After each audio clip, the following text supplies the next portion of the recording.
The MLB trade deadline has come and gone, and there have been some big trades and some surprising ones that happened. So let's go ahead and go through every single team that made a move at the trade deadline and give them a grade from A all the way down to F. Getting it started with the Baltimore Orioles, who had one of the better trade deadlines. They brought in Gregory Soto, Livan Soto, Austin Slater, Eloy Jimenez, Trevor Rogers, Zach Eflin, Sir Anthony Dominguez, and Christian Pache. Overall, I thought this was a really solid trade deadline by the Orioles. I ended up giving them an A-. Zach Eflin has control next year. Trevor Rogers has control for the next couple seasons. Eflin is a really good pitcher. I think he's a very underrated pitcher. Trevor Rogers used to be really good, has the potential to get back to where he once was, and I think the Orioles can fix him, along with grabbing bullpen arms from the Phillies, weirdly enough, that I think they're going to fix in Sir Anthony Dominguez and Gregory Soto. And Eloy Jimenez is a fun flyer to take a chance on. If you can get Eloy Jimenez hot, he has the chance to be a big power bat. He just hasn't been healthy and hasn't been particularly good. But again, overall, A- for the Orioles. The Philadelphia Phillies, they went out and they made some pretty solid moves this trade deadline. They brought in a couple prospects from the Orioles and Seth Johnson and Moises Chase. Seth Johnson goes to number 10 in their farm system. Tanner Banks from the Chicago White Sox, a nice left-handed reliever. Carlos Estevez, a great right-handed reliever for the Los Angeles Angels. And Austin Hayes, who's going to be pretty much an everyday outfielder for them, something they needed. I gave the Phillies an A- as well. Austin Hayes is a solid bat, going to a much more hitter-friendly ballpark in Philly than it was in Baltimore for a right-handed hitter. He's also great out there defensively. And the addition of Estevez and Tanner Banks to that bullpen, it is an upgrade over Gregory Soto and Sir Anthony Dominguez for them. They're both pretty solid arms, and Banks has control. Again, A- for the Phillies. San Diego Padres arguably had one of the best trade deadlines. While they didn't make any sexy moves in particular, they brought in a bunch of good arms. Martin Perez, a prospect in Brandon Lockridge, Tanner Scott, Brian Hoeing, and Jason Adams. Scott and Jason Adams genuinely are probably the two best reliever arms that were available on the market this year, and they both go to the Padres, who just beefed up that bullpen like crazy, going along with Robert Suarez, Jeremiah Estrada. This bullpen's pretty nasty. Tanner Scott has been amazing, and Jason Adams has control, and he's been really good as well. To me, the Padres clearly get an A. One of the better trade deadlines. This is a team that is making a playoff push, and honestly, I fully expect them to make the playoffs at this point. The Pittsburgh Pirates, they made moves. I'm shocked they made moves. Now, granted, they weren't groundbreaking moves, but they did get better. Isaiah Kiner-Falefa from the Blue Jays. Brian De La Cruz from the Marlins is going to be a sneaky pickup. He hits the ball really hard. I think getting him out of Miami in a much more hitter-friendly ballpark is going to be huge for him. I am a big Brian De La Cruz fan. I love that move a lot. They brought in Jalen Beeks and Josh Walker to the bullpen, and they swapped prospects kind of with the Red Sox and brought in Nick York, who can go into the corner outfield for them right now, or maybe even play second base. While the Pirates didn't make any moves to make them necessarily like World Series contenders, I do think that they got better as a team that's pushing for the playoffs. I'm giving them a B-. Arizona Diamondbacks, they made 3 moves and they made them pretty quickly. AJ Puck they grabbed earlier before the trade deadline. Josh Bell they got off waivers from the Marlins, and Dylan Floro. To me, I give it a C+. I don't know. It doesn't really move the needle for me. I think AJ Puck is by far the best pickup they've had. He's a really good left-handed reliever with control, but Dylan Floro just doesn't actually feel as good as his numbers are, and Josh Bell's been pretty terrible, so that's why I end up giving it a C+. But AJ Puck is the big move here. He's a legitimately good reliever. Ever since going back to the bullpen, he's been lights out. Washington Nationals were big sellers at the deadline, but I think they did a really good job. They got Andres Chaparro from the Arizona Diamondbacks, who is a power-hitting third baseman. He's a little bit older, but probably going to be given a shot finally. They made a big trade with the Cleveland Guardians where they got back Alex Clemmie, who looks like a sick possible left-handed pitching prospect. He has some absolutely electric stuff. Rafael Ramirez slots into their top 30 prospects. Jose Tena is a Major League Baseball player. They grabbed Tyler Stewart from the New York Mets in the Jesse Winker trade. Hayden Wallace when they trade Hunter Harvey earlier before the deadline. And because of that trade, they did end up getting the 39th overall pick, Caleb Lomavita, a catcher out of Cal. I don't necessarily think this was an amazing deadline, and I'm really high on Alex Clemmie, which is why I think the grades may be a little higher than you expect. They did bring in a lot of prospects. They beefed up the farm system more. I ended up giving the Nationals a B. Yeah, the Boston Red Sox, I did not particularly love this deadline. I didn't hate it, but I didn't love it. I would have loved to have seen the Red Sox go for it, go after a guy like Jack Flaherty. They brought in Luis Garcia and Lucas Sims to help out that bullpen, and they are decent arms. But then on the pitching side, you brought in James Paxton. Quinn Priester, I think, could be a nice change of location for him. Maybe he just got to get out of Pittsburgh because he has been a top 100 prospect before. And Danny Jansen is a good hitting catcher. Like, I like that acquisition, but just felt like they didn't really go for it, so I ended up giving them a C+. I don't know if this makes them a playoff team guaranteed. The Angels, one of the weirder deadlines because they didn't move Tyler Anderson, they didn't move Taylor Ward, but generally speaking, the guys that they did move, they got a decent bit back for. I mentioned Luis Garcia going to the Red Sox just before. They got Matthew Lugo, who's their number 11 prospect in that trade, along with Nico Cavadas, who's going to come up and be a power-hitting first baseman DH for them anytime now. And then the trade that they made with the Phillies for Carlos Estevez, George Clausen is one of the more exciting young pitching prospects in baseball right now, flying through the system. He's their number 3 prospect already. And then Samuel Aldeguer Gary is their number 8, who's another exciting pitching prospect. So yes, while I think the Angels could have had a better trade deadline, it actually was decent, so I give him a B-. Perry Minasian's still sleeping. Cincinnati Reds, a team on the outside looking in. They didn't really buy or sell this trade deadline. They brought in Ovis Portez, Joey Wiemer, Jacob Junis, and Ty France. To me, that's a major bad deadline. That's a D. I don't see it. Joey Wiemer's the most exciting player here, in my opinion. Everybody else, I just don't really care about. They don't move the needle. This isn't a team that looks like they're trying to make a push for the playoffs based on those moves. San Francisco Giants, also one of the weirder trade deadlines. They completely sold Jorge Soler for absolutely nothing, wanted to get his money off the books. They got back Sabin Sabalos and Tyler Matzik. Mark Canha went to the Giants, Jacob Bresnahan, and a player to be named later. I mean, to me, this is an absolute F. They didn't sell, they didn't buy. This is so weird. I don't get it at all by the Giants. Farhan Zaidi sat on his hands once again, and this is just probably the worst deadline of anybody, a complete and utter F. The Detroit Tigers, another just weird deadline. They brought in Eric Silva, Tyrone Lorenzo, who's a borderline top 100 prospect, number 5 in their system, Trey Sweeney, Joseph Montalvo, Chase Lee, Liam Hicks, and Tyler Owens. Yeah, what are the Tigers doing? I don't really get it. I thought they were going to get more for Jack Flaherty. I know there were some issues with his medicals that maybe brought the price down, but it didn't feel like the Tigers got a whole lot back, giving up what was the best rental pitcher available. So yeah, I'm not big on the Tigers prospects that they brought in. Tyrone Lorenzo, good hitting catcher, first baseman, but how many times have we seen this and they just end up being whatever? That's maybe not fair to him. Trey Sweeney's a whatever. Eric Silva, all these guys, they're just so whatever to me. D-. I think this was not a good deadline. They sold, but like not really that well, and they didn't buy at all. For the Tampa Bay Rays, sell, and let me tell you, they did an amazing job while also actually getting better maybe too. They brought in Dylan Carlson. They're gonna fix him. Anytime a Cardinals outfielder leaves, they get better. Dylan Carlson goes to the Rays. Paul Gervais, Michael Flynn. They brought in Christopher Morel and Hunter Biggie in the Isaac Paredes trade. Dylan Lesko, Homer Bush, JD Gonzalez, Matthew Etzel, Jackson Bowmeister, Matt Horvath, Aiden Smith, and Brody Hopkins. I love Dylan Lesko. I'm not nearly as down as some people were. He's coming back from Tommy John surgery. He was one of the best pitching prospects out of the draft, and I think he's going to be great. Homer Bush is a twitchy athlete who I think has a super high ceiling. If not, he's going to be a great outfielder one day, just defensively. Jackson Bowmeister has crazy stuff, hasn't been able to throw strikes. Rays can fix him. Aiden Smith has been crushing A-ball as a 2023 draft pick, and Brody Hopkins has some electric stuff. I think the Rays did an amazing job. They sold, they got a ton back, A+.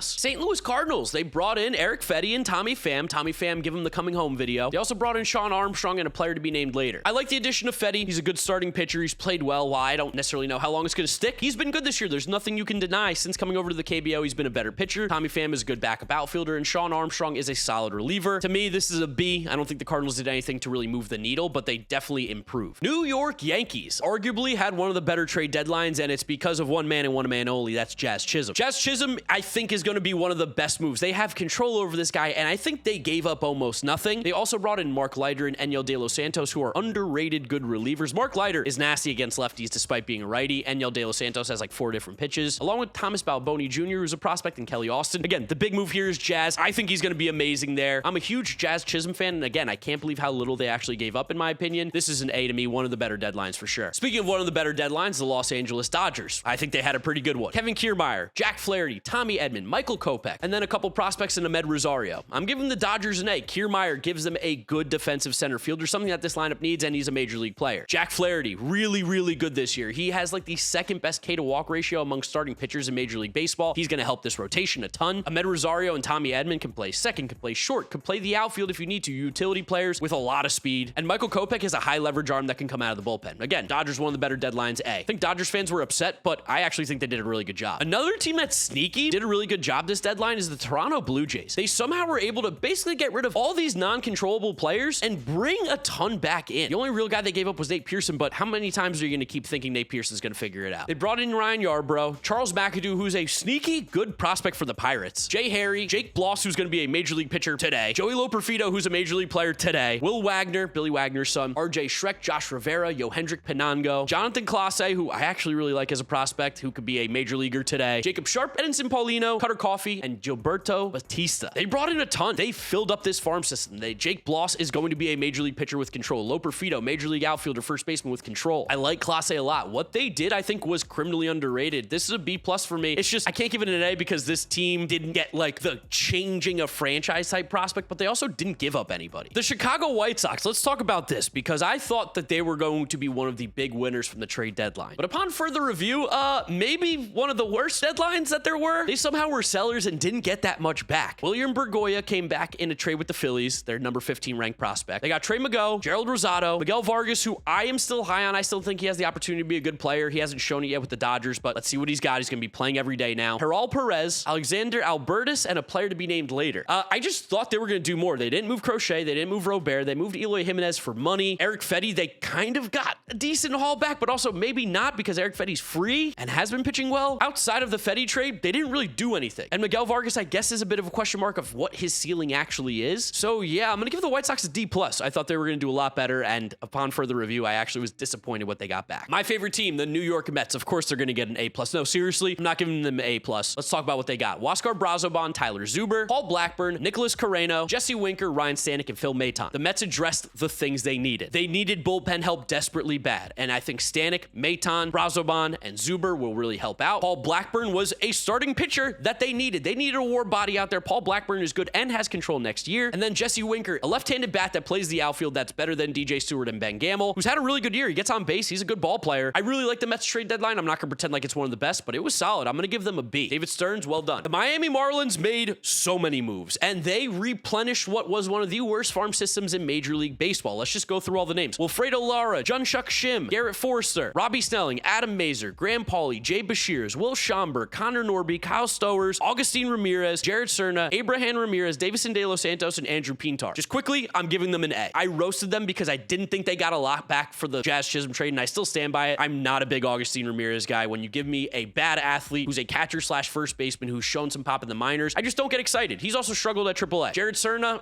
again, doesn't move the needle for me. I like all the other players they got, though. I'm a big fan on Robbie Snelling. I know people have taken a step back, but his stuff is too good to be kind of as harsh as people are on him right now. The people that are down on him were the same ones that were jumping him up rankings last year. Adam Mazer is a major league pitcher. Not great, major league pitcher. Graham Pauley is going to be a major league player. This was a very Tampa Bay Rays deadline where they got a lot of guys who were close to the major leagues. Pete Bendix, their GM, was a former Rays guy, so this makes sense. And they also got some upside too. Jun-Shuck Shim has some upside. Davison De Los Santos, right at the major league level, crazy pop in that bat. Connor Norby and Stowers are major league players right now. They should be playing every single day on this team, and they're good. I really like what they were able to get back for every trade except for the Jazz Chisholm one. So for me, yeah, again, that's an A. I think they did a really good job. Minnesota Twins, they made one move. They brought in Trevor Richards to help out in that bullpen, which is kind of one of the best bullpens in baseball already. A D. I don't really care. I think this was a pretty bad deadline. This was a team that is pretty solid, has an opportunity to make some noise, and they just said, give us a bullpen arm. That's okay. Seattle Mariners, they had an interesting one. They made a big splash grabbing Randy Arozarena at midnight, and that was crazy because he didn't really get moved for that much, even though the players were good, but it doesn't really help the Mariners right now. They also brought in Yimi Garcia to help out that bullpen, JT Chargois, Justin Turner, and they got a prospect in Ryland Thomas from the Mets. I gave the Mariners a B+.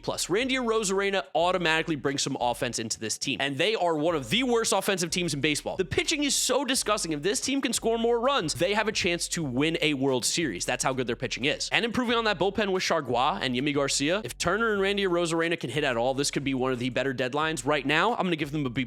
Keeping out west with the Oakland A's, I gave them a C. Cade Morris, Mason Barnett, Will Klein, Jared Dickey, they just got a bunch of guys who will eventually probably make the majors. Dickey and Cade Morris have a little more development in them still, but Mason Barnett and Will Klein will be pitchers at the major league level. Will Klein throws like 100 miles an hour, so they're probably like, hey, he's got some stuff, let's see if he can stick, but nothing that moved the needle. And they didn't move Brent Rooker, which I'm shocked. I'm still shocked they didn't trade him, so I gave them a C. Kansas City Royals, they had a fun deadline, but in a dorky, stat nerd kind of way. They brought in Lucas Ursek from the Oakland A's, who's got some electric stuff and control. Hunter Harvey from the Washington Nationals, who's got some electric stuff. Michael Lorenzen, who can be a really good starter reliever, however you want to use him. And Paul DeYoung to be depth or maybe even play a little bit of third base. I like what the Royals are doing. Again, they didn't fully go for it, but they also probably aren't a team that can realistically win the World Series this year, but they did get better. They're pushing for the postseason. They're pushing for the AL Central crown. I liked it. I gave them a B. The Texas Rangers, I thought this was a pretty bad deadline. Andrew Chafin, Walter Pennington, and Carson Kelly, like what? For a team that's on the outside looking in, you didn't buy, you didn't sell. Does Andrew Chafin really move the needle in your bullpen that much? I don't think so. He hasn't been particularly good. I give the Rangers a D. For a team that won the World Series, I can understand they're like, let's run it back. We basically have the same team. See if we can get hot again. But why not try to get better? I don't really think they did with these moves. Cleveland Guardians made 2 moves, but I think they were pretty good. They brought in Alex Cobb, who's hurt, but he's making a rehab start, should be back soon, help out that starting pitching. And Lane Thomas, who is a really good toolsy outfielder from the Washington Nationals, has a little bit of pop, can steal some bases, has a cannon of an arm in the outfield, and he has control. I gave the Guardians a B-. I like the moves. I think this does make their team better. It's not, again, anything that is going to make them World Series Series favorites, and I still do have my doubts about this Guardians roster. But Lane Thomas and Alex Cobb coming in definitely shores them up a little bit more, and Lane Thomas is a legit good outfielder, so I'm happy they brought him in. The Atlanta Braves, they said, run it back. 2021 World Series team, they made one move. They brought in Jorge Soler and Luke Jackson from the San Francisco Giants because those guys were on the World Series teams and they were free. They gave up absolutely nothing. For a Braves team that has some holes right now, especially on the offensive side, it was an improvement, but Jorge Soler's gonna have to play the outfield, which is kind of crazy because he's terrible out there, and he hasn't been hitting particularly well. I still think that this is a good move for the vibes alone, but in terms of how the Braves look compared to all the other teams at the deadline, a C+. I don't think it's particularly great. The Milwaukee Brewers, quiet deadline, but they did what the Brewers do. They went and got a couple pitchers. Don't forget they got Aaron Savali earlier in the year, and then they got Frankie Montas, as well as Nick Mears, who's going to turn into one of the great Brewers bullpen arms. They got him for the Rockies. He has mega stuff, and now he's not pitching in Colorado. I gave the Brewers a B-. They need starting pitching help. They got two guys there, and they got a bullpen arm that you've never heard of that's going to become amazing in Nick Mears. So yeah, B-. Realize I forgot the Cubs. Here they are. The Cubs brought in Ben Cowles, Jack Neely, Isaac Paredes, and Nate Pearson. This is like kind of whatever. I actually think Jack Neely might be a nasty reliever in the future for the Cubs. He throws like upper 90s, has a wicked slider, and is 6'9". Keep an eye out for him. Could be nasty. Isaac Paredes, I think, is a good ball player. I don't know what the fit is going to be in Wrigley. He's a guy who is a dead pull hitter, and in Wrigley, left field is actually not very friendly unless you get to the left center field gap for home run hitters. He would only have like 11 home runs if I think of his 19 this year, which is a little bit concerning. I don't know if that's necessarily the best fit. He is a better player than Christopher Morel, though, so it is an improvement, I think, regardless. And then Nate Pearson is a guy who used to be a top prospect, used to be a fireballer. I don't know. Maybe you catch lightning in a bottle with Nate Pearson. I think this deadline overall for the Cubs was pretty mid, if not bad, but I'll give them a C+ because it's just, I don't know, it was a weird one. Down to the final two teams here, we've got the Houston Astros, and I gave them a D. Yusei Kikuchi and Caleb Ferguson. I know Yusei Kikuchi has the ability to be a good pitcher, but he's so inconsistent. And then you saw what they gave up for half a year of Yusei Kikuchi, and I kind of am flabbergasted. It doesn't really make any sense to me. Feels like they gave up a lot. Like, why give up Jake Bloss for Yusei Kikuchi when you have the control over him? And I don't know how much better Yusei Kikuchi truthfully will be than Jake Bloss. And then Lo Perfida, I don't know. It felt crazy. And Caleb Ferguson, like, who cares? This is a D. This was not a good deadline for the Astros. And then last but certainly least, we've got the Colorado Rockies, who of course get an F. They refuse to trade any of the players that have actual value on their team. I can't believe Ryan McMahon is still there. They brought in Luis Peralta, Bradley Blaylock, and Yuhanier Herrera, who are all pitchers, and honestly, pitching prospects in Colorado. Like, who cares? What are these guys ever going to turn into? What are the Rockies doing? What's going on with that organization? F. It's bad. It's always bad. It's bad every year. That's what the Rockies do. I'm so sorry, Rockies fans. I feel so bad for you. You get to watch Ryan McMahon again, but you also could have gotten so many good players back for him, especially with how few good hitters were on the market. It's crazy. It's insane. They didn't even trade Brendan Rodgers. Like, why? Why not? So those are my grades for the 2024 MLB trade deadline. I'd love to know who you guys think had the best trade deadline and the worst trade deadline down in the comment section below. Drop a like on the video if you did enjoy it, as well as subscribe so you don't miss out on any of the content. Follow me on all my social media. GiraffeNeckMarc links are in the description. That's where I'll wrap up today's video. You guys know the drill from here on out. YouTube recommends you watch this video. This is my most recent upload, so click through those if you have not yet seen them. Thank you guys for listening and watching, and I'll catch you on the next video. Bye.